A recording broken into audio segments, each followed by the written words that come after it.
Hi friends, welcome to Diya Samayal.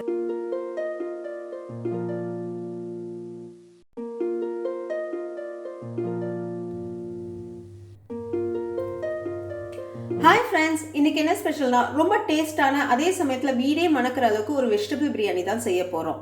நான் இங்கே சீரக சம்பா அரிசியை வச்சு ஒரு வெஜிடபிள் பிரியாணி ரெடி பண்ணியிருக்கேன். வாங்க எப்படி செய்யறதுன்னு பார்க்கலாம். அதுக்கு முன்னாடி என் சேனலை சப்ஸ்கிரைப் பண்ணாதவங்க சப்ஸ்கிரைப் பண்ணிட்டு பக்கத்தில் இருக்க பெல் ஐக்கானை கிளிக் பண்ணிட்டு வாங்க. 1 டேபிள் ஸ்பூன் எண்ணெய், 1 டேபிள் ஸ்பூன் நெய், 1/4 ஸ்பூன் சோம்பு, சின்னதாக பிரிந்தி இலை, ஒரு ஸ்டார் பூ, 2 கிராம்பு, ஒரு சின்ன பட்டை, 2 ஏலக்காய், கொஞ்சம் கல்பாசி. சோம்புலாம் நல்லா பொரிஞ்சிருச்சு. இப்போ இதில் ஒரு பெரிய சைஸ் வெங்காயத்தை நீட்டு வாக்கில் கட் பண்ணி எடுத்துருக்கேன். அதை இதில் ஆட் பண்ணிக்கலாம். 2 பச்சை மிளகாய், கொஞ்சம் கருவேப்பிலை. வெங்காயம் நல்லா பொன்னிறமாக மாறுற அளவுக்கு நல்லா வதக்கிக்கலாம்.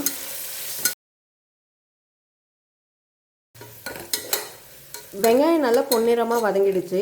இப்போ இதில் இஞ்சி பூண்டு பேஸ்ட்டை ஆட் பண்ணிக்கலாம். 1 ஸ்பூன் இஞ்சி பூண்டு விழுது. இஞ்சி பூண்டு பேஸ்ட்டை போட்டு அதோடைய பச்சை வாசனை போகிற அளவுக்கு நல்லா வதக்கிக்கோங்க. இஞ்சி பூண்டு பேஸ்ட்டோடைய பச்சை வாசனை நல்லா போயிடுச்சு. இப்போ இதில் ஒரு மீடியம் சைஸ் தக்காளியை நீட்டு வாக்கில் கட் பண்ணி எடுத்திருக்கேன். அதையும் இதில் ஆட் பண்ணிக்கலாம். நல்லா வதக்கிக்கோங்க. தக்காளி நல்லா வதங்கிடுச்சு. கொஞ்சம் புதினா, கொஞ்சம் கொத்தமல்லியை பொடிசாக நறுக்கி எடுத்துருக்கேன். அதை இதில் சேர்த்துக்கலாம். ஒரு 2 வதக்கிக்கலாம். கொத்தமல்லி புதினாவும் நல்லா வதங்கிடுச்சு. இப்போ இதில் காயை சேர்த்துக்கலாம். ஒரு கேரட், ஒரு 8லேருந்து 10 பீன்ஸு, ஒரு உருளைக்கிழங்கு சின்ன சின்ன துண்டாக கட் பண்ணி எடுத்துருக்கேன். அதை இதில் ஆட் பண்ணிக்கலாம். நீங்கள் இது கூட பட்டாணி, காலிஃப்ளவர் எது வேணாலும் சேர்த்துக்கலாம். காய் போட்டு நல்லா கிளறி விடுங்க. காய் போட்டு நல்லா கிளறி விட்டு ஒரு 3 டேபிள் ஸ்பூன் தயிர் எடுத்துருக்கேன். அதை இதில் ஆட் பண்ணிக்கலாம். தயிருக்கு பதிலாக நீங்கள் ஒரு எலுமிச்சை பழத்தையும் ஆட் பண்ணிக்கலாம். தயிர் போட்டு நல்லா மிக்ஸ் பண்ணி விடுங்க. தயிர் போட்டு நல்லா மிக்ஸ் பண்ணிவிட்டு இப்போ இதில் மசாலாவை ஆட் பண்ணிக்கலாம். 1/4 ஸ்பூன் மஞ்சள் பொடி, 1/2 ஸ்பூன் காஷ்மீரி மிளகாய் பொடி சேர்த்துக்கிறேன். உங்கள் கிட்டே காஷ்மீரி மிளகாய் பொடி இல்லைன்னா நீங்கள் சாதா மிளகாய் பொடி 1 ஸ்பூன் சேர்த்துக்கோங்க. 1 ஸ்பூன் தனியா பொடி, 1 ஸ்பூன் பிரியாணி மசாலா, தேவைக்கேற்ப உப்பு. மசாலா போட்டு நல்லா மிக்ஸ் பண்ணி விடுங்க.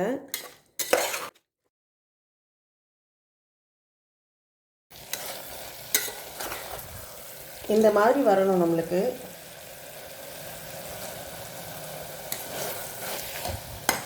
இப்போ இதில் நம்ம தண்ணி ஆட் பண்ணிக்கலாம். நம்ம எந்த கப்பில் அரிசி அளக்குறோமோ அதே கப்பில் தண்ணி அளந்து எடுத்துக்கோங்க. நான் இந்த கப்பில் அரிசி அளந்து எடுத்துருக்கேன். இதில் நான் 2 கப்பு தண்ணியை நான் இதில் ஆட் பண்ணிக்கிறேன். 1 2 தண்ணி ஊற்றி நல்லா மிக்ஸ் பண்ணி விடுங்க. நல்லா மிக்ஸ் பண்ணி விட்டுட்டு இது ஒரு கொதி வரட்டும். நல்லா கொதிக்குது. இப்போ இதில் நம்ம அரிசி ஆட் பண்ணிக்கலாம். சீரக சம்பா 1 கப்பு கழுவி 1/2 மணி நேரம் ஊற வச்சு எடுத்திருக்கேன். அதை இதில் ஆட் பண்ணிக்கலாம். கிராமுன்னு பார்த்தோன்னா ஒரு 250 கிராம் இருக்கும். அரிசி போட்டு நல்லா கிளறி விடுங்க.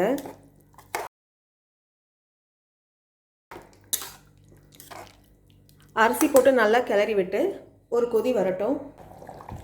ஒரு கொதி வருது.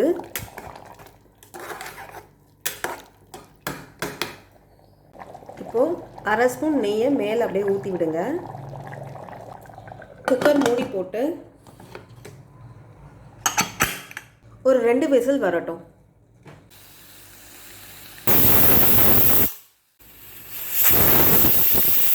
ரெண்டு விசில் வந்துடுச்சு. அடுப்பு ஆஃப் பண்ணிவிடுங்க. இந்த ப்ரெஷர் நல்லா ரிலீஸ் ஆகட்டும். ப்ரெஷர் நல்லா ரிலீஸ் ஆகிடுச்சு. மூடியை திறந்து பார்ப்போம். மூடியை திறந்தோடனே அந்த பிரியாணியோடைய வாசம் வீடே மணக்குது.